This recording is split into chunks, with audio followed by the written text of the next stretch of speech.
I breathe, therefore I live. Poetry.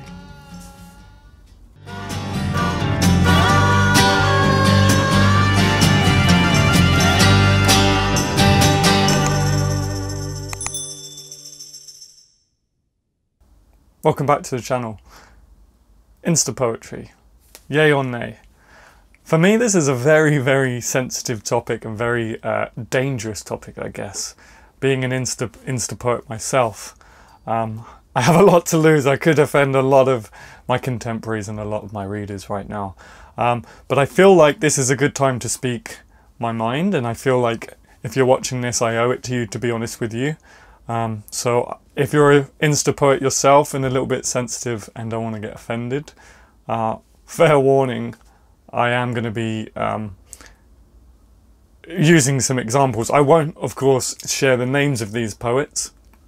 I will just kind of place them in a little image here. Sorry, I'm in my writer's shed right now, and this is a light pole.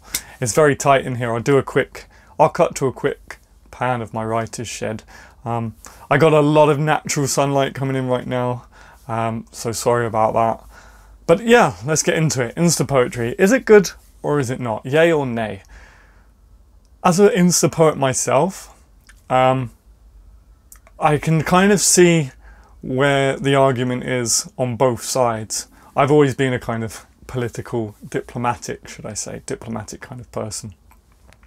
There's a lot of stuff going around about the new phenomenon, which is not so new anymore, Instapoetry, which is where people obviously share their poems on the social media platform Instagram. And a lot of people are saying it's just saturated with garbage, which I can see. And a lot of people are saying it's a good place for people like myself and artists like myself to share their work. And that's also true. My main thought with Instapoetry is that it is a good platform and people should embrace it. It reminds me very much of the beat movement with Jack Kerouac and Allen Ginsberg, who kind of went against the norm, and William S. Burroughs. They kind of created this little group of beat poets, and they went against the norm and they did what they wanted to do, and they created this uproar of literary sort of genius, I guess now we can call it. But at the time, a lot of people slated it. Jack Kerouac's On the Road, which is now a Penguin classic, or just a classic, got turned down and people slated it because of lack of punctuation and the way he wrote it. And it really reminds me of Instagram and Instapoetry right now. A lot of people are saying how bad it is, and a lot of people are just, you know, throwing it to the side, tossing it to the side and discarding it. And I think that's dangerous. And I think in a decade or two, Instapoets will be as big, as well known as beat poets, you know, or the romantics. It's a new genre that's kind of coming together. Having said that, that doesn't mean that everything that gets posted on Instagram is art or is good, unfortunately, and I'm very sorry to say that. And it really surprises me, like, how many people kind of like and resonate with some of said poems, which I will kind of hopefully be editing and putting up alongside me here. A lot of stuff that's being tagged as Instapoetry is actually just statements, and then people have the cheek to tag it. I had some examples, but they're saved on my phone and I'm recording on my phone, so I can't show you, which sucks. But yeah, it's not poetry. And I have to be very careful because I myself find myself posting sort of shorter poems, because at the end of the day, Instagram is a game, and they're making it harder and harder with their algorithm. And, you know, Instapoets, we write for the medium, we write for Instagram, which is short snippets, and we have to deal with short attention spans of the 21st century.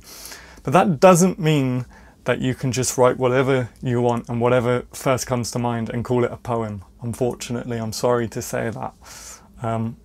You know, there's a fellow countryman of mine and fellow Instapoet, who I think is just absolutely amazing, and he just deserves everything. And his name's Nick St. Vincent, and he's also from London like me, and he manages to strike the perfect balance. If you was to ask me who is nailing it and who is getting it right in the Instagram Instapoet genre, who is like my top person that I go to, it would be Nick.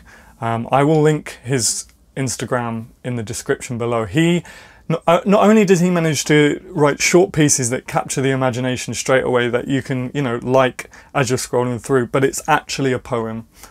He writes in meter, he writes in metaphors, he rhymes, you know, he does everything that a poem should be, and he manages to do it right in the Instapoetry genre, in my opinion. I think it is important to acknowledge Instapoetry, and we can't discard it, because it is, you know, it is here to stay, I think, and we don't want to embarrass ourselves a few decades down the line, like critics did with the beats, and then do a U-turn. There is art on Instagram, there is poetry on Instagram. Yes, it's hard to find, in my opinion, and it's hard to do. If we're going to do it right, and I don't know if I am doing it right, I'm just doing what I can do, but I am trying to write small pieces that also has a message, has a point to it, and some sort of meter sometimes, not all the time because we don't have to. But let's not call statements, one sentence statements, poetry, please. Yes, you might relate to it, and that's because it's the most basic sentence that anyone could have put out there. Like one of them that's coming to mind that I will hopefully have put up on the side, but one of them's that comes to mind is I loved you, but I was tired. That is not a poem, and for you to credit that is crazy, because about 1 million people before you probably said that. I'm just speaking the truth. This has been a 10-minute rant. I've probably just lost all my audience and all the respect that I may have had on Instagram. But I just thought this would be an interesting insight from an Instapoet about Instagram and Instapoetry. Yeah, if I upset you or offended you, I'm sorry. I didn't mean to, but it's just how I feel, I'm afraid. Let's get real, people. Anyway, that's it from me. It's been a really quick video, a very quick rant. Let me know if you disagree with me. Let me know if you agree with me. If you did like the video, please like the video. And maybe consider subscribing and turning on notifications. Thank you very much, and I'll see you on the next video. Bye.